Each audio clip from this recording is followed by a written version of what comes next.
পাকিস্তানের সাথে সম্পর্ক বদলাতে চায় বাংলাদেশ। স্বাধীনতার পর তাই এই প্রথম শুধু দ্বিপাক্ষীয় বৈঠক করতে বাংলাদেশে এসেছেন পাকিস্তানের পররাষ্ট্রমন্ত্রী ইসহাক দার। একই সঙ্গে তিনি দেশটির উপপ্রধানমন্ত্রী। দক্ষিণ এশিয়ার ভূরাজনীতিকরণ সমীকরণে অবস্থান দৃঢ় করতে বাংলাদেশের সঙ্গে বিস্ময়কর পরিবর্তনের পথ খুঁজছে পাকিস্তান।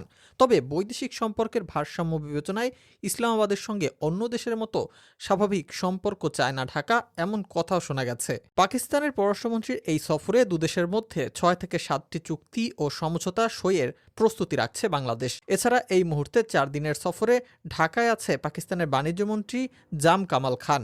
বর্তমানে দক্ষিণ এশিয়ার অন্যতম শক্তিশালী রাষ্ট্র ভারত তার প্রতিবেশী নিয়ে কিছুটা চাপের মুখে। প্রতিবেশী দক্ষিণ এশিয়ার শ্রীলঙ্কা, মালদ্বীপ, নেপাল, আফগানিস্তান বা ভুটানের সঙ্গেও ভারতের সম্পর্ক অতটা ভালো নেই।